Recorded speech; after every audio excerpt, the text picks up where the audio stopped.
ایک تاجر تھا حضور کے زمانہ نور میں، وہ پھلوں کی تجارت کرتا تھا، مشکات شریف میں موجود ہے۔ کسی وجہ سے اسے نقصان ہو گیا۔ تو انسان جب تجارتیں کرتا ہے، زندگی گزارتا ہے، تو جہاں اسے نفع ملتے ہیں وہاں کہیں کہیں اسے خسارے بھی ملتے ہیں۔ تو الگ بات ہے کہ ہم صرف نفعوں کے قائل ہوتے ہیں، خساروں کے قائل ہی نہیں ہوتے۔ وہ تاجر تھے، پھلوں کے تاجر تھے، بڑی اچھی تجارت کرتے تھے، کسی وجہ سے نقصان ہو گیا۔ اب وہ حضور کی بارگاہ میں آئے۔ ہمارے ہاں یہ ہوتا ہے کہ لوگ کہتے ہیں میرا کیا لینا دینا، بلکہ اگر کوئی بندہ اس طرح کا مسئلہ حل بھی کرا رہا ہو تو کہنے حضرت صاحب تو اڈا نہیں ہے کام۔ اس تاجر نے اس بارگاہ میں آ کے کہا جہاں جو آ جاتا ہے ہمیشہ بامراد ہی جایا کرتا ہے۔ یا رسول اللہ صلی اللہ تعالی علیہ وسلم، میں پریشان ہو گیا ہوں۔ اور پہلے جب آدمی مالدار ہوتا ہے تو دائیں بائیں رش بھی ہوتا ہے، اور جب اس طرح کے حالات ہو جائیں تو وہ جو بڑے قریبی ہوتے ہیں وہ بھی کئی دفعہ ساتھ چھوڑ جاتے ہیں۔ ساری عمر ہی آٹا گدھا ہے، لکھاں کیتے پیڑے، اب وقت آیا ہی تے محمد بخشا کوئی نہیں ہو بیٹھا نیڑے۔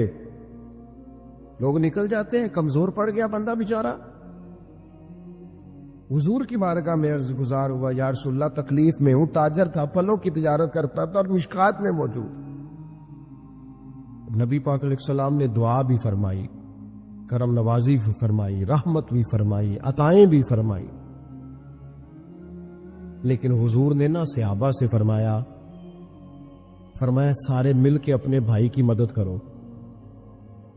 تھوڑے پیسے کسی نے دیے، تھوڑے کسی نے دیے، تھوڑے کسی نے دیے، مل کے۔ اور ایسے لوگوں سے جو لوگ بڑے اس کام کے لیے ہر وقت ذہنی طور پر تیار رہتے تھے، ان لوگوں سے کہا اس کے ساتھ چلو، لیکن اس کا قرضہ ابھی بھی جتنا چڑھ گیا تھا اتنے پیسے جمع نہیں ہوئے تھے۔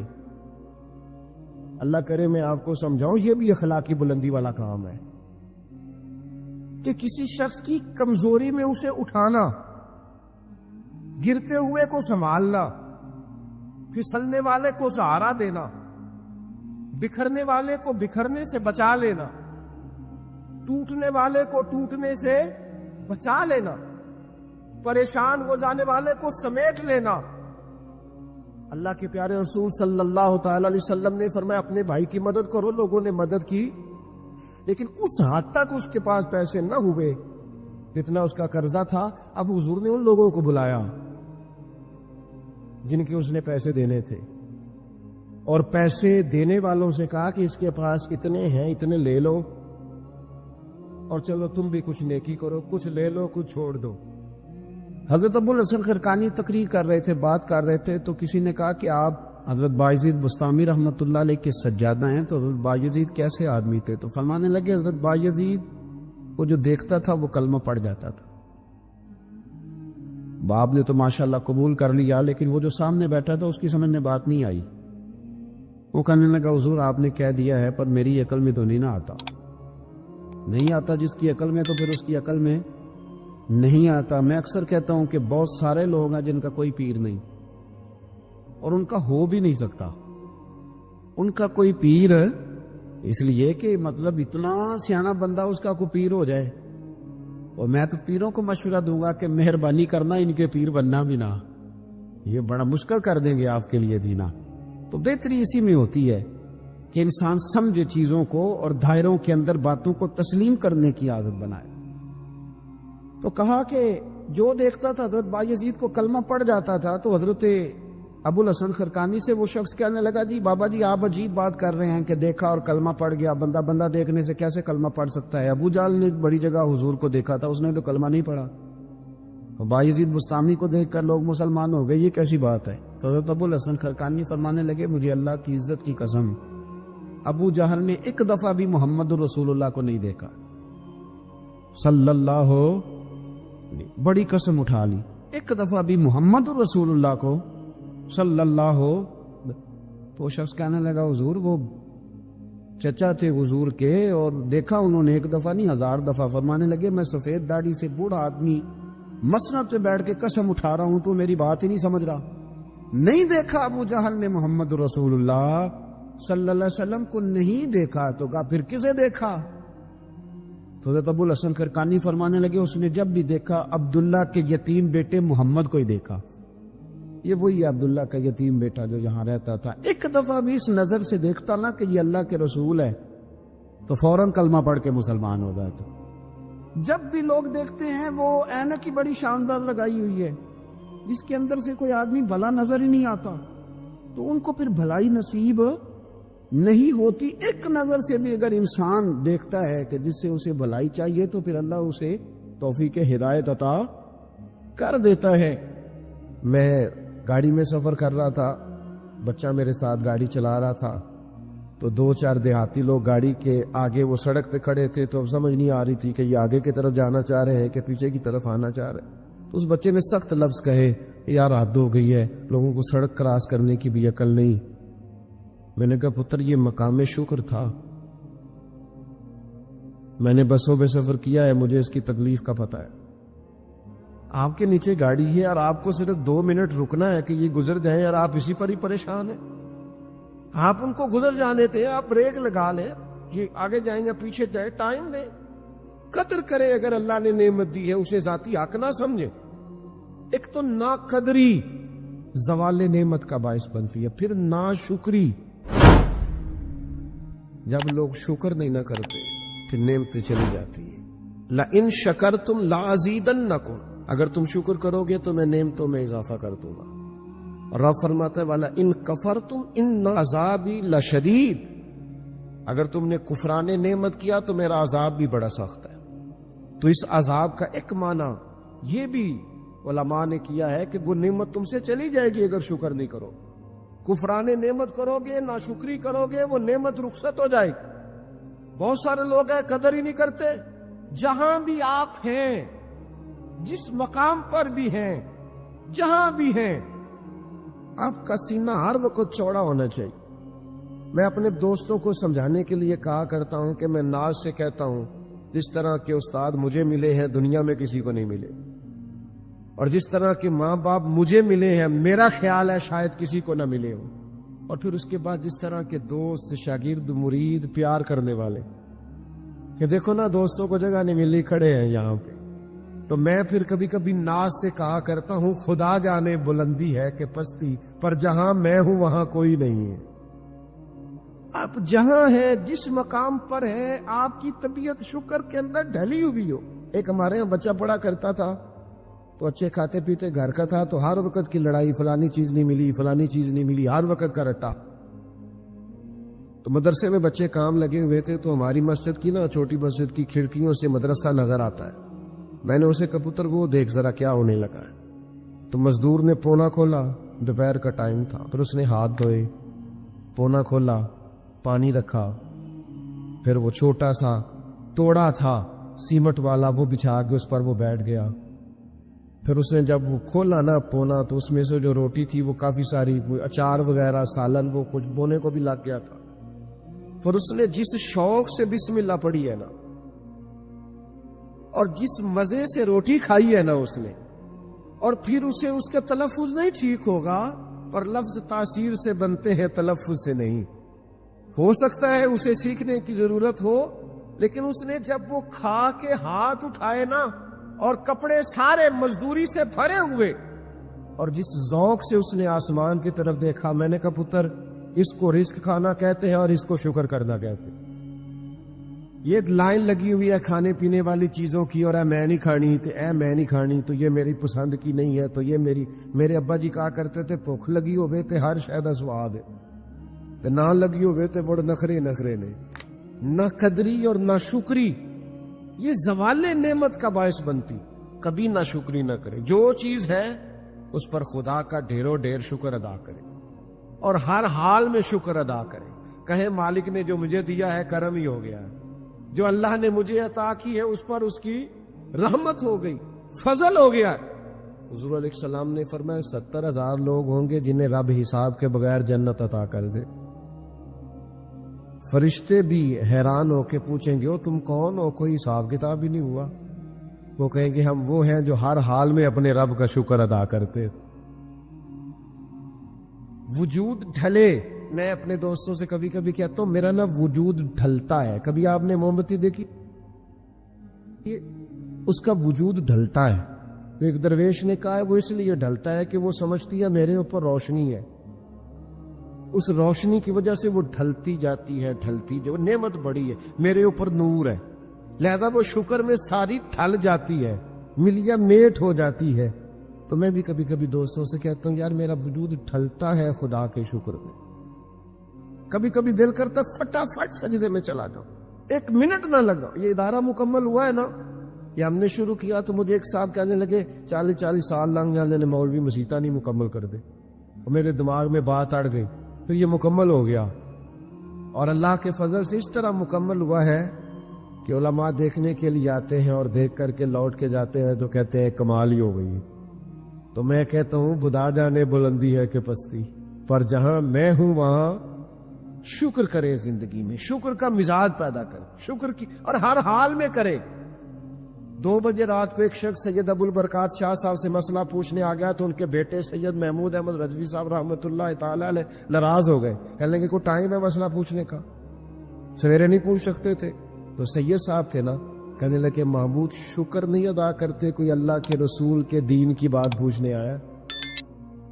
آپ مقام شکر پہ کھڑے ہو نا تو آپ کو زندگی سکون میں ملے گی. تیسری بات جس سے نعمتیں چلی جاتی ہیں وہ تکبر ہے. تکبر صرف ایک ذات کو زیبا ہے، متکبر صرف ایک ہے، وہ اللہ ہے. اللہ کی شان ہے کہ وہ متکبر ہے. پڑھا ہے نا سورہ حشر میں، اس کا ایک صفاتی نام یہ ہے کہ وہ کیوں، اس لیے کہ اس سے بڑا ہی کوئی نہیں، سارے چھوٹے ہیں تو وہ اکبر ہے. تو ہم سے تو بڑے ہی بڑے ہیں نا، بلکہ میرے جیسے بندے سے تو سارے ہی بڑے ہیں نا. اب کرنا کیا ہے؟ عاجزی. نعمتیں ملے تو بندے میں عاجزی آئے. وہ یہ نہ کہتا پھر شکر ہے جی اللہ کا بڑا فضل ہے جی 300 بندے کو رمضان میں راشن بانٹتا ہوں، شکر ہے اللہ کا جی غریبوں کی مدد کرتا ہوں، میں نے جی ساری زندگی بہن بھائیوں کا بڑا. یہ شکر نہیں کر رہے آپ، یہ آپ بڑھوتری بیان کر رہے، تکبر نہیں. پھر سارے لوگ ہیں جن کے پاس پیسہ آیا رویہ بدل گیا، اقتدار آیا رویہ بدل گیا، 4 دن تازگی آئی رویہ بدل گیا، حالات بدل گئے. اگر آپ ناراض نہ ہوں تو جب تک دکھ تھے تسبیح بھی چل رہی تھی، جب تک تکلیف تھی سجدے بھی ہو رہے تھے. آسانی ہوئی ہے تو سب بھول گئے، یاد ہی نہیں رہا. میرے عزیزوں یاد رکھنا کہ تکبر نہیں، اللہ کی نعمت پر کبھی تکبر نہیں، ہمیشہ عاجزی، جھک جانا. بڑی سادی مثال ہے اور سب کو یاد ہے. درخت کو پھل لگ جائے تو ٹہنیاں جھک جاتی ہیں، اور جھکنے کا مطلب یہ ہوتا ہے کہ پھل لگا ہوا ہے. اور اگر درخت کھڑا ہو، ٹہنیاں بھی کھڑی ہوں، اکڑی ہوئی ہوں، تو اس کا مطلب یہ ہے کہ پھل کوئی نہیں. جو بندہ آپ کو جھکا ہوا ملے نا، عاجزی کرتا ملے، سمجھو پھلدار ہے. لیکن اگر تکبر نظر آئے معاذ اللہ، تو پھر اس کا معنی یہ ہے کہ اس نے اپنے آپ کو پھلدار نہیں سمجھا. قارون حضرت موسیٰ علیہ السلام کے زمانے کا مالدار ہے، لوگ رشک کرتے تھے اس کے پیسوں پر، اور ایسا مالدار کہ جس کے خزانوں کی چابیاں اونٹ اٹھایا کرتے تھے. پیسہ ہی پیسہ. حضرت موسیٰ علیہ السلام نے کہا زکوٰۃ دو، کہنے لگا اب آپ نے معاذ اللہ پیسے بھی لینے شروع کر دی. یہ بڑا مسئلہ ہوتا ہے نا بعض لوگوں کو. تو بہت سارے لوگ اس کے آنے جانے پر رشک کرتے تھے، لیکن پھر تکبر کیا نا اس نے، نعمت پر شکر کی بجائے تکبر کیا نا، تو اللہ نے زمین کو حکم دیا، رب کریم نے اسے زمین میں مال اور خزانے سمیت دھسا دیا، زمین میں غرق ہو گیا. کیوں؟ کہ اللہ کی نعمت میں متکبر ہے. اگر عاجزی ہو جائے ان کے ساری، اور یار روب اور دبدبا تو حضرت عمر کا تھا نا. 24 لاکھ مربع میل پہ حکومت تھی، دنیا ڈرتی تھی، امن تھا. عمر ہوتی تھی دنیا میں، اور عمر باغ میں کھڑے ہو کے کہتے تھے اچھا خطاب کا بیٹا اور امیر المومنین، اچھا اب تو امیر بن گیا ہے. یاد رکھنا، خود اپنے آپ سے خطاب کرتے، یاد رکھنا صحیح چلنا، ورنہ قیامت میں رب کا سامنا نہیں کر سکے گا. تو اپنے آپ سے خود احتسابی. تکبر سے نعمتیں چلی جاتی، زوال نعمت ہوتا ہے. ایک خاتون ہے بڑی نیک، تاریخ میں گزری ہیں، تو وہ کہتی ہیں کہ میں ایک جگہ بیاہ ہی گئی، میری پہلی شادی ہوئی ایک جگہ میں، تو دروازے پہ کوئی بھیک مانگنے والا آیا اور اس کی حالت بڑی خستہ تھی. تو میرے شوہر نے نا اسے ڈانٹ دیا. میں نے اپنے شوہر سے کہا اللہ کا ہم پر فضل ہے اور اس کی حالت بڑی پتلی ہے، لگتا ہے کئی دنوں سے روٹی نہیں کھائی، تو 4 پیسے دے دے تو عرض کیا ہے؟ کہنے لگا قطن نہیں، میں نے منع کر دیا تو ختم ہوگی بات۔ تو بی بی کہتی ہے میرے پاس اپنے ذاتی پیسے بھی پڑے ہوئے تھے جو میکے کی طرف سے مجھے ملے تھے، تو ذرا میرا خامد سائڈ پہ ہوا تو میں نے نظر بچا کے نا اس فقیر کو 4 پیسے دے دیے، چونکہ زیادہ ہی اس کی حالت بگڑی ہوئی تھی۔ تو کہتی میں پیچھے پلٹی تو شوہر پیچھے کھڑا تھا، اس جرم میں کہ میں نے ایک فقیر کو بغیر اجازت پیسے دیے اس نے مجھے طلاق دے دی۔ کہتے ہیں بڑی تکلیف میں تھی اور اپنے دل میں سوچتی تھی مالک میں نے تو تیرا بندہ جان کے اس کی مدد کی ہے اور مجھے یہ سزا ملی ہے۔ فرماتی ہیں عدت گزر گئی، میرا والد پریشان تھا، پھر ایک رشتہ آیا، میرا نکاح ہو گیا، لیکن اللہ نے مجھے اتنا اچھا شوہر دیا، اتنا نیک شوہر دیا، اتنا کمال آدمی۔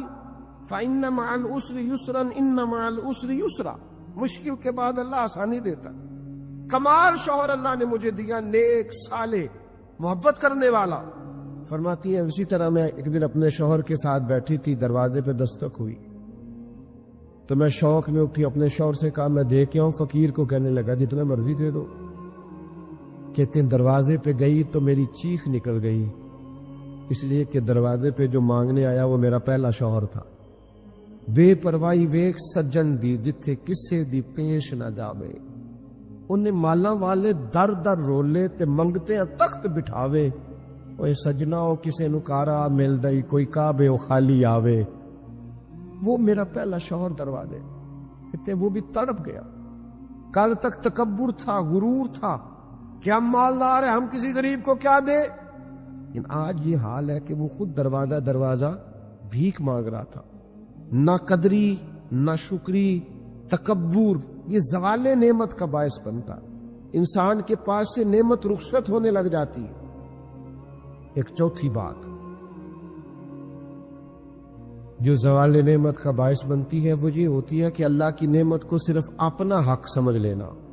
اللہ نے جو ہمیں دیا ہے نا وہ سارا ہمارا نہیں ہوتا، اس میں مسکین کا بھی حق ہوتا ہے، یتیم کا بھی حق ہوتا ہے، کمزور کا بھی حق ہوتا ہے، سائل کا بھی حق ہوتا ہے۔ سخت جملہ ہے اور چلو کوئی بات نہیں، کبھی کبھی کڑوی گولی سے بھی فرق پڑتا ہے۔ بعض لوگوں کو اللہ نعمت دیتا ہے وہ سانپ بن کے بیٹھ جاتے ہیں، وہ سمجھتے ہیں ہمارا حق ہے اور کسی کو دے کے احسان جتلاتے ہیں۔ میں ایک محفل میں گیا تو مجھے کہنے لگے 2 عمرے کے ٹکٹ بھی ہم نے دینے ہیں تو آپ نکال کے جائیں۔ میں کہا جنہوں دینے دے چپ کر کے دے دیو، یہ نہیں دیے جاتے۔ آپ نے اس کی فوٹو ہی بنانی ہے، کسی کو عمرہ کرا رہے ہو چپ کر کے دے دو، ختم ہوگی بات۔ بچیوں کی، غریب بچیوں کی شادی کرانی ہے تو وہ ساری لائنوں میں بنا کے تصویریں بنانے کی کیا ضرورت؟ آپ سانپ بن کر نہ بیٹھیں۔ اللہ نے جو نعمت دی ہے، اور مشکات میں حدیث ہے حضور علیہ السلام نے فرمایا رب تمہیں جو رزق دیتا ہے تمہارے ضعیف اور کمزور لوگوں کی برکت سے عطا کرتا ہے، تو ان کی برکت سے تو تمہیں مل رہا ہے اور تم تکبر کرتے جا رہے ہو، غرور کر رہے ہو، اور تم کہتے ہو نہیں یہ میرا حق تھا۔ حق نہیں تھا بھائی، خدا نے اپنے فضل سے عطا کیا۔ اچھا پھر کچھ بندے بھول ہی جاتے ہیں، گاؤں سے آ کر پڑھنے والے بھول ہی گئے کہ کس کی ماں نے کتنا زیور بیچا تھا۔ وہ جدی پشتی امیر بن جاتے، وہ کہتے ہو نہیں جی اللہ دا فضل ہے جی، دادا جی دی بھی بڑی گل سی۔ بھئی دادا جی دی گل صرف زمین ہوں گی ہے، ویسے آپ ایک اچھا انسان کہیں، جھوٹ کیوں بولتے ہیں؟ صحیح بخاری میں حضرت ابو ہریرہ رضی اللہ تعالیٰ عنہ سے حدیث مروی ہے، بڑی مشہور ہے۔ نبی پاک علیہ السلام نے خود ایک قصہ بیان فرمایا بنی اسرائیل کا۔ حضور فرمانے لگے 3 شخص تھے، ایک کوڑ کے مرض میں مبتلا تھا، کوڑا تھا، ایک گنجا تھا، ایک نابینا تھا، ہر وقت پریشان رہتے تھے۔ میرے رب نے ان کو آزمانے کا فیصلہ کیا۔ دیکھو اللہ کے آزمانے کا طریقہ کیا ہے۔ ایک فرشتہ انسانی شکل میں آیا سب سے پہلے، جس کو کوڑ کا مرض تھا، اس کے پاس آیا۔ حضور سید عالم صلی اللہ تعالی علیہ وسلم بیان فرماتے ہیں اس نے آ کے اس سے کہا کیا چاہتے ہو؟ اس نے کہا یار مجھے کوڑ کا مرض ہے، لوگ مجھ سے نفرت کرتے ہیں، گھن کرتے ہیں، کاش میری کھال ٹھیک ہو جائے، جلد ٹھیک ہو جائے، بیماری چلی جائے۔ تو فرشتے نے ہاتھ پھیرا، اللہ نے شفا عطا کر دی۔ شفا کس نے دی؟ ہاتھ کس نے پھیرا؟ کوئی حرج نہیں، اگر کسی وقت کوئی بزرگ دم کر دے، ہاتھ پھیر دے تو شفا اللہ ہی دیتا ہے۔ بخاری میں موجود ہے جو روایت عرض کر رہا ہوں۔ فرشتے نے ہاتھ پھیرا، اللہ نے، اب فرشتہ اس سے پوچھتا ہے پسند کیا ہے، مال کون سا پسند ہے؟ کہنے لگا اونٹ بڑے پسند ہے۔ تو فرشتے نے ایک حاملہ اونٹنی اسے دی اور برکت کی دعا بھی دی۔ اب فرشتہ آیا گنجے کے پاس، جناب کیا چاہتے ہیں؟ اس نے کہا میں گنجا ہوں، سر پہ بال نہیں ہے، اس کی وجہ سے چہرے پہ کوئی حسن بھی نہیں ہے، لوگ گھن کرتے ہیں، کبھی میرے بال آ جائے نا۔ فرشتے نے ہاتھ پھیرا، بال اللہ نے عطا کیے، اس کو شفا ہو گئی۔ اب فرشتے نے اس سے کہا کہ مال کون سا پسند ہے؟ کہنے لگا گائے بڑی پسند ہے۔ فرشتے نے اس کو ایک حاملہ گائے دی اور برکت کی دعا بھی دی۔ اب فرشتہ اندھے کے پاس آیا، کیا چاہتے ہیں؟ اس نے کہا رب نے بڑی سونی کائنات بنائی ہے پر میں دیکھ نہیں سکتا، کبھی آنکھیں مل جائے نا تو ساری رونقیں ہی بحال ہو جائے۔ فرشتے نے ہاتھ پھیرا، شفا۔ یاد رہے گا مسئلہ، یہ اتنا سا مسئلہ جس میں لوگ بڑی جلدی اڑ جاتے ہیں۔ فرشتے نے آنکھوں پہ ہاتھ پھیرا اور اللہ نے شفا عطا کر دی۔ فرشتے نے کہا پسند کیا ہے؟ کہا بکریاں بڑی پسند ہے۔ ایک حاملہ بکری بھی دے دی اور دعا بھی کر دی۔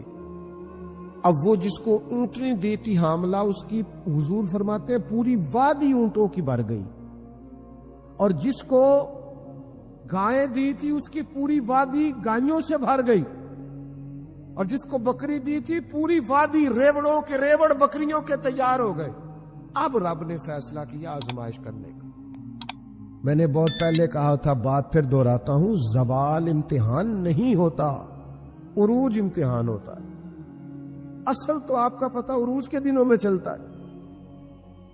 اللہ نے فرشتہ بھیجا، وہی انسانی شکل میں سب سے پہلے اس کوڑ کے مرض والے کے پاس آیا، کہا یار میں مسافر ہوں، کہیں سفر پہ جانا تھا، تو اللہ کی مدد، آپ کا تعاون درکار ہوا تو سفر ہو سکتا ہے، ایک اونٹ مجھے چاہیے۔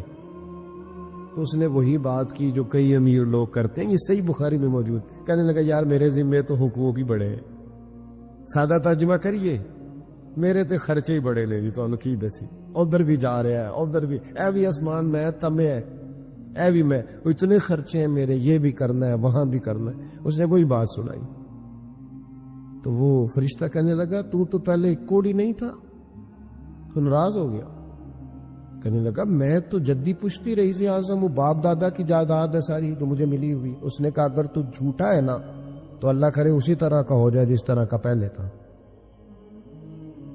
اب وہ آیا گنجے کے پاس، اس سے کہا مسافر ہوں، سفر پہ جانا ہے، اللہ مدد کرے، آپ تعاون کریں تو سفر آسان ہو سکتا ہے، مجھے ایک گائے چاہیے، اگر آپ دے دیں تو۔ وہ کہنے لگا میرے تو ذمہ حقوق ہی بڑے ہیں۔ اس نے کہا یار تو پہلے گنجا نہیں تھا، بیمار نہیں تھا، کچھ بھی نہیں تھا، بھوک تھی۔ کہنے لگا خبردار، میں تو جدی پشتی رئیس آدم ہوں، باپ دادا سے امیر ہوں۔ اس نے کہا اچھا اگر تو جھوٹا ہے تو ویسا ہی ہو جائے جیسا پہلے۔ اب وہ آیا نابینا کے پاس، اس نے آ کے کہا مسافر ہوں، سفر پہ جانا ہے، اللہ مدد کرے، آپ تعاون کریں تو سفر آسان ہوگا، مجھے ایک بکری چاہیے اللہ کے نام پر۔ تو وہ اندھا کہنے لگا رب کے نام پر تو نے لینی ہے تو ایک کیوں لیتا ہے، جتنی چاہیے لے لے۔ اور میں تو پہلے اندھا تھا، میں مسکین پرانا خادم، کسے در ملی نہ ٹوئی، اے تے واصف یار نے نظر جو کی تھی، تے واصف شروع سے پڑھتے ہیں، سے ثبوت نہ پوچھو میں تو، پلا نظر کرم کد ہوئی، اے میں جانا یا دل بر جانے، غیر نہ جانے کوئی، میں مسکین پرانا خادم، کسے در ملی نہ ٹوئی، اے تے واصف یار نے نظر جو کی تھی، تے واصف ہی ہوئی، میں تو اندھا تھا، پلے شے ہی کوئی نہیں تھی، تو کریم نے کرم کیا، جتنی تیرا دل کرے لے جا۔ تو فرشتہ کہنے لگا امتحان کے لیے آیا تھا، ایک کی بھی ضرورت نہیں، لیکن تیرے دو دوست امتحان میں ناکام ہوئے ہیں، رب ان سے ناراض ہو گیا، تو کامیاب ہوا ہے اور اللہ تجھ سے راضی ہو گیا ہے۔ وہ دونوں جو تھے امتحان میں ناکام ہوئے تو نعمتیں چھن گئیں، صحت چھن گئی، پھر کوڑے، پھر گنجے ہو گئے۔ اس کو اللہ تبارک و تعالیٰ نے اور عطا کیا۔ زوال نعمت کب ہوتا ہے؟ جب لوگ راہ خدا میں خرچ نہیں کرتے، غریب کا، مسکین کا، لاچار کا خیال نہیں رکھتے۔ جیسے جیسے پیسے آتے جاتے ہیں ذاتی خرچے بڑھتے جاتے ہیں، ذاتی معاملات ہی بڑھتے جاتے ہیں۔ آہستہ آہستہ لوگ کہتے ہیں خود جی آپ کو پتہ ہے نا، پھر ہمارا گھر بڑا وسیع ہے تو بڑے مسئلے ہیں، تو بڑے خرچے ہیں، تو بڑی چیزیں ہیں۔ بھائیو، زوال نعمت کے معاملے میں اپنے رب کا خوف پیدا کریں، اللہ سے ڈریں ہر وقت۔ جب تک نعمتیں نہیں نہ ہوتی گزارا ہو جاتا ہے، اگر ملنے کے بعد چھن جائیں تو پھر تکلیف بہت زیادہ ہوتی۔ تو زوال نعمت سے بچنے کے لیے تکبر سے بچیں، ناشکری سے بچیں، ناقدری سے بچیں، اور پھر صرف اپنا حق سمجھنے سے بچیں۔ اسے پانٹیں، عاجزی میں رہیں، شکر میں رہیں۔ آپ محسوس کریں گے کہ لئن شکرتم لازیدنکم، اگر شکر ادا کرو گے تو میں نعمتوں میں اضافہ کر دوں گا۔ نعمتیں محفوظ بھی ہو جائیں گی، ان میں اضافہ بھی ہوگا۔ ہر وقت نبی کریم شکر ادا کرتے، ہر وقت صحابہ اور اہل بیت مقامی شکر پر فائز رہتے۔ یہ مقامی شکر انسان کو زوال نعمت سے بچاتا ہے۔ اپنے آپ پر غور کریں، اگر کوئی بھی نعمت موجود ہے، وہ اولاد کی صورت میں ہے، وہ صحت کی صورت میں ہے، وہ بہن بھائی، ماں باپ، دوست احباب، بیوی بچوں کی صورت میں، جو بھی انعام اللہ کے موجود ہے، اس میں کبھی تکبر کا شکار نہ ہو، خود پسندی کا شکار نہ ہو، کبھی کوئی ایسا کام نہ کرے جس سے اللہ تعالیٰ کی ناراضگی کا موجب بنے۔ اللہ تبارک و تعالی ہمیں عمل کی توفیق عطا کرے۔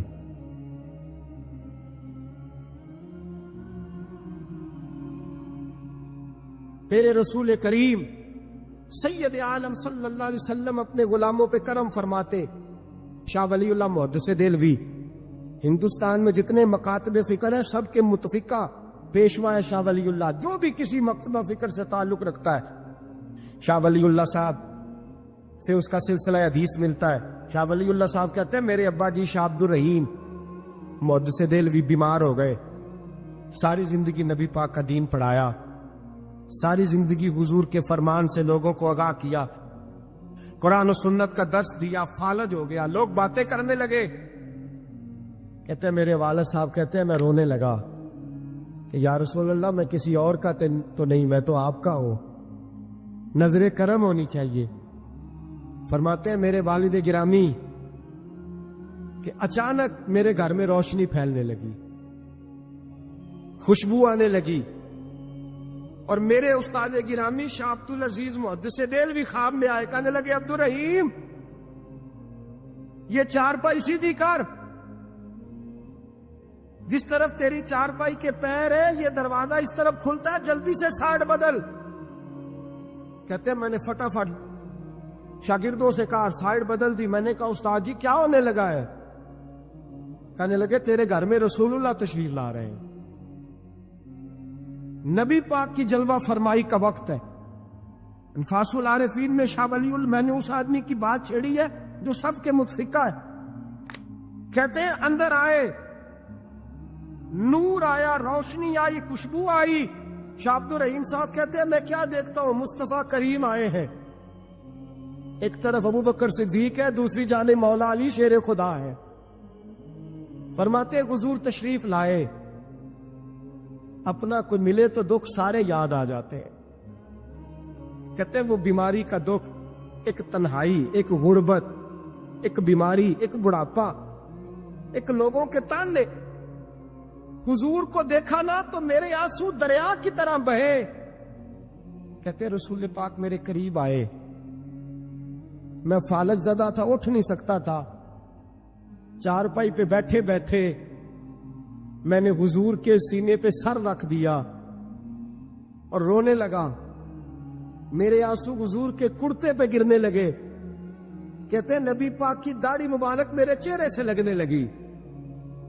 اتنی تسلی دی محبوب نے، اتنی تسلی دی کہ فرماتے اگلے پچھلے سارے غم ہی میں بھول گیا، مجھے لگا کہ دنیا کا خوش قسمت خوش نصیب شخص میں ہوں اور مجھے فرشتے جن اور انسان سلامی دینے آ رہے۔ شاہ عبد الرحیم صاحب کہتے جہاں جہاں درد تھی نبی پاک نے دستے شفا پھیرنا شروع کیا. کہتے ہاتھ حضور کا لگتا گیا, شفائیں اللہ عطا فرماتا گیا. فرماتے شفائیں دوڑ گئی, خوشبوئیں پھیل گئی, طاقتیں آ گئی. فرماتے حضور نے تھپکی دی, کہا بس کر دے, میں آج ہو گیا ہوں, میں آج ہو گیا ہوں. تسلی دی مصطفیٰ کریم, تسلی. خواب میری وچ آیا ماہی, میں اودے گل وچ پا لئیاں باواں, پھر ڈر دی ماری اکھ بھی نہ کھولا, کتے پھر وچھڑ نہ جاواں. چر ہویا مینوں ترلے لیندیاں, کدی موڑ میرے ول واگاں. خواب میری وچ ایک وار جیاں میں ساری عمر نہ جاگا. کہا نبی پاک بس کرنا, آج ہو گیا ہو. کہتے میرا دل کیا کہ حضور جا رہے ہیں تو کوئی تحفہ ہی عطا کر دے. اور پھر دل کیا کہ کبھی حضور اپنی داڑھی کے 2 بال مبارک, منہ مبارک دیتے تو میرے نصیب چمک جائے. کہتے میرے دل میں خیال تھا, قربان جاؤں میرے رسول پاک نے یوں داڑھی پہ ہاتھ پھیرا اور 2 منہ مبارک اتارے, فرمایا چل یار فکر نہ کر, تو رکھ لے. کہتے حضور نے مجھے دیے, اللہ کے حبیب جانے لگے, دروازے تک پہنچے تو میں نے اپنی چارپائی کو ٹٹولا تو بال ہی نہیں. میرے دل میں خیال آیا منہ مبارک کہاں گئے. کہتے ہیں نبی پاک نے رخ پھیرا اور حضور نے فرمایا تکیہ اٹھا کے دیکھ, میں نے تیرے تکیے کے نیچے رکھ دیے. تکیہ اٹھا کے دیکھ. فرماتے حضور چلے گئے. سویرے چنگا بھلا اٹھ کے چلنے لگا تو لوگ کہنے لگے یہ کرشمہ کیسے ہوا. میں نے کہا اس نے شفا دی ہے, جو شفا دینے والے کا محبوب ہے, جو شفا دینے والے کا حضور علیہ السلام کا دست مبارک گرا ہے, شفا ہو گئی. اور میں نے کہا دلیل یہ ہے کہ مصطفیٰ یہ اپنے 2 بال مبارک بھی دے گئے. اعتراض کرنے والے فوراً کان کھڑے ہو گئے. عقل کو تنقید سے فرصت نہیں, عشق پر ایمان کی بنیاد رکھ. کہنے لگے یہ واقعی حضور کے. 3 آ گئے, کہنے لگے واقعی. میں نے کہا جاؤ دھوپ میں لے کے جاؤ. کہتے وہ تینوں لے کے گئے. جب کمرے سے نکلے تو بادل کے ٹکڑے نے آ کے سایہ کر دیا. بادل کا ٹکڑا سایہ کرتا ہے. ایک مان گیا, 2 کہنے لگے جی اچانک ہو گیا. میں نے کہا دوبارہ جاؤ, 1 بار نہیں, 2 بار نہیں, 100 بار جاؤ. میں رسول اللہ کا نوکر ہوں, میں نوکری کر کے کھاتا ہوں, جھوٹ بول کے نہیں کھاتا. میں حضور کے نام پہ جھوٹ بولوں گا؟ اور جس کو نوکری کرنے سے وہ راج کے دے, اسے جھوٹ بولنے کی کیا ضرورت ہے. فرمایا وہ دوسری بار گئے, سایہ پھر ہوا, آ کے میرے قدموں سے لگ گئے, کہنے لگے آپ بالکل ہی سچ کہہ رہے ہیں. ایک اور جماعت آ گئی, کہنے لگے ہمیں بھی زیارت کرائیں. میں نے تالے میں رکھے ہوئے تھے, تالا کھولتا ہوں تو کھلتا ہی نہیں, کھولتا ہوں تو کھلتا ہی نہیں. کہنے لگے شاہ جی خیر تو ہے, کیوں نہیں کھلتا. تو میں نے نظر ڈالی, میں نے کہا تم میں کوئی ایسا تو نہیں جس پہ غسل فرض ہو. غسل فرض ہو. ایک بندہ گردن جھکا کہنے لگا حضرت غلطی ہو گئی, میں فٹافٹ آ گیا, نہ آ نہیں سکا. میں چل نکل مجمع سے. جو رب اپنے محبوب کے وجود پر مکھی نہیں بیٹھنے دیتا, جس نے محبوب کا سایہ نہیں بنایا کہ کسی کا پیر نہ آ جائے, وہ محبوب کے منہ مبارک کے قریب ناپاک آدمی کو آنے دے گا. نکل. کہتے مجمع سے نکلا, میں نے چابی لگائی تو تالا فوراً ہی کھل گیا. واللہ وہ سن لیں گے, فریاد کو پہنچیں گے ہم. اتنا تو ہو کوئی فریاد کرے دل سے. نبی کریم سید عالم نور مجسم صلی اللہ تعالی علیہ وسلم کسی کو روتا دیکھ کے رو پڑتے تھے, کسی کو روتا دیکھ. حضرت ابوبکر صدیق رضی اللہ تعالیٰ عنہ ارشاد فرماتے ہیں میں حضور کے ساتھ تھا, ایک میدان سے ہم گزر رہے تھے تو ساتھ ہی ایک باغ تھا, وہاں بڑا رش تھا, لوگ بڑے اکٹھے تھے, بہت سارے لوگ جمع تھے. نبی پاک صلی اللہ علیہ وسلم نے فرمایا ابو بکر پتہ کرو کیا ہوا. جناب صدیق اکبر رضی اللہ تعالیٰ عنہ تشریف لائے اور واپس جا کے عرض کرنے لگے یا رسول اللہ صلی اللہ تعالی علیہ وسلم ایک اونٹ پاگل ہو گیا, لوگوں کو کاٹ رہا ہے, لوگ اس کو گرفتار کرنے کی کوشش کر رہے ہیں, کسی کے ہاتھ میں ڈنڈا ہے, کسی کے ہاتھ میں رسا ہے, کسی کے ہاتھ میں نیزہ ہے, قابو نہیں آ. نبی پاک صلی اللہ علیہ وسلم نے فرمایا چلو میں چلتا ہوں. حضرت صدیق اکبر عرض کرنے لگے یا رسول اللہ صلی اللہ علیہ وسلم وہ پاگل ہو گیا, وہ کاٹتا پھر رہا ہے, آپ مہربانی کریں, وہ تکلیف دے گا. فرمایا ابو بکر مجھے جانے دو. جناب صدیق اکبر فرماتے ہیں نبی پاک صلی اللہ علیہ وسلم تشریف لائے اور حضور جیسے ہی کھڑے ہوئے نا, اونٹ حضور کی طرف بھاگا, نبی پاک کی طرف لپکا. وہ میں بھی ڈرنے لگا, جتنے لوگ تھے پریشان ہونے لگے. دوڑا آیا اونٹ, ہم سب پریشان تھے لیکن محبوب کے چہرے پر بڑا ہی اطمینان تھا. فرماتے اونٹ دوڑا آیا اور سیدھا آ کے اس نے حضور کے قدموں پہ سجدہ کیا. اور جناب صدیق اکبر فرماتے ہیں اس نے حضور کے کان میں کچھ کہا تو نبی پاک کی آنکھوں میں آنسو آ گئے. کس کے دکھ پر؟ او بھائی غور تو کرو, اس بات کو سمجھو تو صحیح. تو جیتے جاگتے ہنستے کھیلتے انسان کے دکھ پر پریشان نہیں ہوتا. تو مسلمان پڑوسی, ساتھ رہنے والا, پلنے والا, بسنے والا, اس کی جوانی, لڑک پن, بڑھاپا دنیا آنکھوں میں دیکھا, تجھے اس کے دکھ پر پریشانی نہیں ہوتی. اور ایک اونٹ کان میں بولا, اس کیفیت کو سمجھ تو صحیح یار, اس رنگ کو محسوس تو کرو مہربانی اہل زمین پر, خدا مہرباں ہوگا عرش بری پر. کے کان میں کچھ کہا, حضور رو پڑے. پھر محبوب نے فرمایا رسی لاؤ. مالک رسی لایا تو حضور نے اس کے ناک میں نکیل ڈالی, اس نے خاموشی سے ڈلوا لی. حضور نے اس کے ہاتھ میں دیا اور فرمایا تو کہتا ہے پاگل ہو گیا. وہ شکایت کر رہا ہے کہ حضور گرمی میں تپ جاتا ہوں پر پانی کا گھونٹ نہیں دیتا. یا رسول اللہ صلی اللہ علیہ وسلم یہ میری طاقت سے زیادہ مجھ پر بوجھ رکھتا ہے. محبوبہ میں تیرے سوا کس کو دکھ بتاؤں, کام زیادہ لیتا ہے, چارہ کم ڈالتا ہے. او بھائی میرے محبوب پاک سید عالم صلی اللہ علیہ وسلم نے ہمیں جو مزاج عطا فرمایا وہ تو اس طرح کا ہے کہ جانور کو بھی دکھ ہو تو محبوب پاک کو تکلیف ہوتی ہے. صحابہ فرماتے ہیں کہ 2 آدمی گھوڑے پہ بیٹھے تھے, غور کرنا میری بات پر. 2 آدمی گھوڑے پہ بیٹھے, کدھر سے آ رہا ہے کدھر سے جا رہا ہے. رستے میں ملاقات ہوگی تو گھوڑوں پہ بیٹھے آپس میں باتیں کر رہے ہیں. شروع نہیں کر دیتے گفتگو لوگ. ہمارے زمانے میں تو کوئی بندہ تھوڑا تگڑا ہو, وہ کار پہ آ رہا ہو, جیسے کہ دوسرا چودھری کار پہ آ جائے تو ساری سڑک بھی بلاک ہو جائے تو کہنے نہیں کوئی آگ بجھا نیچے جا کے, تو نہیں پتا 2 چودھری کھلوتے ہیں, انتظار کرو, ٹھہر جاؤ, تمہیں نہیں پتا کہ ہم شیخ صاحب ہیں, کل ہی تو کار نہیں خریدی یار, تم کہتے رستہ دے دو. یہ کیسے ہو سکتا ہے؟ اور میں نے بڑے بڑے عجیب لوگ آنکھوں سے دیکھے, بڑے عجیب لوگ. شیشہ کھول کے گاڑی کا کہیں گے ٹھہر جا, کو جلدی ہے بھائی, تو شارع عام پہ کھڑا ہے اور تجھے رستہ کھولنا تیری ذمہ داری کا حصہ ہے. لیکن وہ کہتا ہے کہ 4 فٹ میں آپ سے ڈی, تو کیسے کہتا ہے کہ رستہ. یہ جو خوبصورت مزاج قومیں ہوتی ہیں ان کا یہ رویہ نہیں ہوتا کہ جہاں طبیعت چاہے, جہاں جس طرح اس کا دل چاہے وہ کرے. تو خیال کریں کس چکر میں قوم پڑ گئی. اس کا مطلب یہ ہے کہ جس کو مرضی تکلیف دیتے پھرو. نبی کریم سید عالم صلی اللہ علیہ وسلم نے فرمایا اللہ نے میری برکت سے ساری زمین مسجد بنا دی ہے, جہاں نماز پڑھو گے اللہ قبول فرما لے گا. لیکن فرمایا رستوں میں نماز نہ پڑھنا, لوگوں نے گزرنا ہے.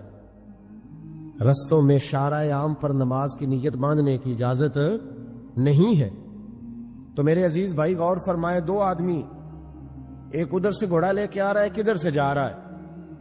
دونوں جا رہے تھے, آپس میں دونوں نے بات چیت. قریب سے نبی پاک صلی اللہ علیہ وسلم گزرے تو سرکار رکے, ان دونوں کو فرمایا نیچے اترو بھائی گھوڑوں سے. اتر آئے تو 2 جملے محبوب نے, خیر الکلام ما قل و دل, 2 جملوں میں بات محبوب نے مکمل کر دی. فرمایا جانوروں کو سواریاں بنایا کرو، کرسیاں نہ بنایا کرو، سواریاں بنایا کرو انہیں کرسیاں، جب بیٹھنا ہو تو نیچے اترو، کسی کرسی پہ بیٹھ کے بات کرو، یہ سواری کے لیے ہیں، ان کے اوپر بوجھ اس وقت بنو جب تم نے سفر کرنا ہے، تم بوجھ بن گئے۔ تو جو محبوب سید عالم صلی اللہ علیہ وسلم اتنے جذبات رکھیں کہ کسی آدمی نے جانور کو کھڑا کر کے صرف سواری کر لی، محبوب تو اسے منع فرمائے، اور یہاں ہم جیتے جاگتے لوگوں کا رستہ روکیں، ایمبولینس کو رستہ نہ دیں، ان گاڑیوں کو جو امدادی کاروائیوں کے لیے پہنچ رہی ہیں وہ کہیں کہ صاحب رستہ دینا پسند نہیں کر رہے۔ تو بھائی رحم اور کرم جن جذبات میں ہوتا ہے، جن سینوں میں ہوتا ہے، ان سینوں کو میرا رب محبوب رکھتا ہے، ان کو پسند کرتا ہے۔ امام غزالی رحمت اللہ تعالی علیہ طریقت میں، تصوف میں، منطق میں، فلسفے میں، حدیث میں، تفسیر میں، ہر جگہ امت کی رہنمائی کرنے والی شخصیت۔ امام غزالی رحمت اللہ علیہ وصال کر گئے۔ ایک آدمی آپ سے بڑی محبت کرتا تھا، وہ کہتا مجھے امام صاحب خواب میں ملے، تو میں نے کہا حضور انتقال کے بعد آپ پہ کیا گزری؟ تو فرمانے لگے میں نے اپنے رب کو بڑا ہی کریم پایا ہے، میں نے اپنے مالک کو بڑا ہی مہربان پایا ہے، وہ بڑا معاف کرنے والا ہے۔ تو فرمانے لگے میں نے عرض کی کہ حضور آپ نے دین کی نوکری بڑی کی، خدمت بڑی کی، کتابیں لکھی، درس، تدریس، واعظ، نصیحت، تبلیغ، بڑا کچھ کیا، اس سبب سے اللہ نے آپ کو معاف کیا۔ تو امام غزالی فرمانے لگے نہیں بھائی، سبب تو کوئی اور چیز بنی ہے۔ کہ وہ کیا؟ تو امام صاحب فرمانے لگے میں ایک دن تحریر لکھ رہا تھا تو اپنا قلم میں نے سیاہی میں ڈبویا، گرمی بڑی شدید تھی، جب اس قلم کو میں لکھنے کے لیے اٹھا رہا تھا نا تو ایک مکھی آ کے بیٹھ گئی اور وہ سیاہی چوسنے لگی۔ میرے دل میں خیال آیا بیچاری پیاسی ہے، چلو اچھے طریقے سے چوس لینا، اس کی گرمی تھوڑی ٹھنڈی ہو جائے گی تو میں دوبارہ سے سیاہی لگا لوں گا۔ فرماتے میں نے اسے وہ موقع دیا، اس نے اچھے طریقے سے اس سیاہی کو پی لیا، وہ تو اڑ گئی، بات ختم ہو گئی، میں بھول گیا، کبھی یاد ہی نہیں آیا۔ فرماتے ہیں جب میرا حساب ہونے لگا تو مالک کونین نے پوچھا غزالی وہ جو مکھی پہ رحم کیا تھا تو تیرا اس سے کیا لالچ تھا؟ کیا لالچ تھا؟ نہ تو اس کا کوئی ووٹ بینک تھا، نہ تیرے کام آ سکتی تھی، نہ وہ کوئی ڈیوٹی کر سکتی تھی، نہ تیری کوئی وہ تیری تعریف کر سکتی، اس بے زبان سے کی کیا لالچ تھا؟ کیوں موقع دیا؟ تو امام غزالی فرمانے لگے مولا تیری مخلوق سمجھ کے، اللہ تیری مخلوق سمجھ کے۔ تو رب کریم نے فرمایا تو میری مخلوق پہ رحم کرے تو میں تیرے اوپر رحم نہ کروں؟ کھول دو جنت کے دروازے، میں نے غزالی کو بے حساب جنت عطا فرما دی۔ بھائی شرط یہ ہے کہ تو دیکھ تو صحیح، کبھی تو نے رحم کھایا؟ تو نے کبھی توجہ کی ہے؟ ہمارے دائیں بائیں اتنے زیادہ دکھ نہیں جتنے زیادہ ہم لوگ ہیں، اتنے دکھ نہیں جتنے ہم ہیں۔ اگر تھوڑا سا غور کر، آپ یقین کریں ہماری گفتگو ہماری ذات سے شروع ہوتی ہے اور ختم بھی ہماری ذات پر ہی ہوتی ہے۔ او بھائی تو صرف اپنے آپ کو سجانے سنوارنے جو میرے ذہن میں آیا، اور یہ جو ہمارے تعلقات ہیں نا دنیا میں، یہ بھی ہم نے اپنی ذات کے لیے رکھے ہوئے۔ یہاں تو سلام اس سے لوگ لیتے ہیں جس سے کوئی کام پڑتا ہے، یہاں تو 2 4 5 رشتے اس لیے رکھے ہوئے ہیں کہ کبھی کوئی مصیبت آ گئی تو کام آئیں۔ کچھ تعلقات اس لیے تو غریب کو دوست بھی نہیں ملتا، اس لیے کہ اس سے کسی کو کام کیا پڑے گا۔ لوگوں نے شناسائی بھی ان لوگوں سے رکھی ہوئی ہے جن سے کچھ نہ کچھ ان کے ذاتی مفادات میں بس۔ جب دل نرم ہوتا ہے نا، انسان کا دل نرم ہوتا ہے تو وہ یہ نہ سمجھے کہ ایک آدمی کا دل نرم ہوا ہے، وہ سمجھے کہ پورے معاشرے پہ اللہ مہربان ہو گیا۔ دلوں کی نرمی معاشرے میں خوشبو پیدا کرتی ہے، دلوں کی نرمی گھر بساتی ہے، دلوں کی نرمی انسانوں کا انسانوں سے رشتہ مضبوط کرتی ہے، دلوں کی نرمی انسانوں کو انسانوں سے بھی جوڑتی ہے اور انسانوں کو ان کے رب سے بھی جوڑ دیتی ہے۔ دل جب نرم ہوتے ہیں تو پھر معاشرے کے اندر پیار پھیلتا ہے، محبت پھیلتی ہے، مساوات قائم ہوتا ہے، تعلقات مضبوط ہوتے ہیں۔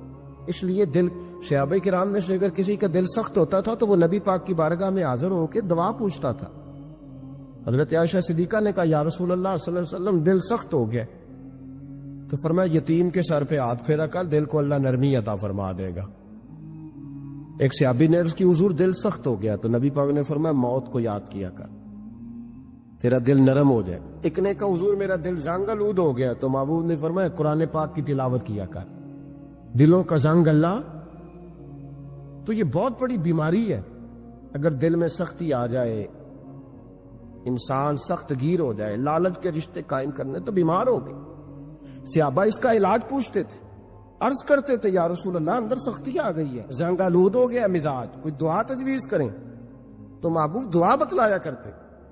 تو یاد رکھیں ہمارے جو ماتحت لوگ ہیں نا, مادحت, ان کے بارے میں اپنا رویہ ٹھیک کریں.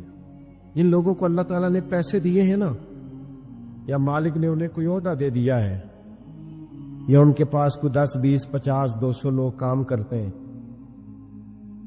وہ تھوڑا سا سوچیں کسی وقت بیٹھ کے کہ میں آج ایک فیکٹری کا آنر بن کر اور ایک ادارے کا سربراہ بن کے بیٹھا ہوا ہوں, اگر کل مجھے وہاں کھڑا ہونا پڑ جائے جہاں مزدور کھڑے ہیں, تو پھر میرا حال کیا ہو. وہ جو اپنے ماتحت کے ساتھ ہمارا رویہ نا, یعنی حکم چلانے کا ایک مزاج ہے. میں ایک دفعہ ایک بڑی محفل نعت میں مہمان خصوصی بنا لیا گیا, تو میں نیچے اتر رہا تھا, تو کوئی صاحب تھے اس محفل میں جو کسی خاص نشست پر وہ بھی بٹھائے گئے تھے, اور میرے ساتھ وہ باتیں بھی کر رہے تھے. باتیں کیا کرنی ہوتی ہیں, بعضوں کا زیادہ مسئلہ تو تصویروں کا ہوتا ہے. تو بھی چل رہی تھی اور نظام چل رہا تھا آگے آگے. تو میں جب نیچے اترا تو ایک غریب آدمی میرے گلے میں پھولوں کا ہار ڈال کے کہنے لگا بیر صاحب میں بھی سینہ ملا لوں. تو ان سے سینہ جو ملا تو میرے کان میں کہنے لگے وہ جو آپ کے ساتھ کان میں ہنس ہنس کے باتیں کر رہا تھا, محفلیں بڑی بڑی کراتا ہے, اسے کو مزدوروں کا حق بھی صحیح ادا کیا کرے. آج بھی کیتی جاندے ہو تے لہو بھی پیتی جاندے ہو, کھو کے مال یتیماں دا بھیج مسیتی جاندے ہو, تسی پھٹ دلا دے سیندے نہیں, آ ٹوپیاں سیپی جاندے ہو, نفس تے چھری پھیر دے نہیں تے دمبے کیتی جاندے ہو. فرض پلائی بیٹھے ہو, فرض پلائی بیٹھے ہو, فرض پلائی بیٹھے ہو, ایویں نفلا نیتی جاندے ہو, اور دسو تے سی بلے شاہ نو ایک ہی کیتی جاندے ہو.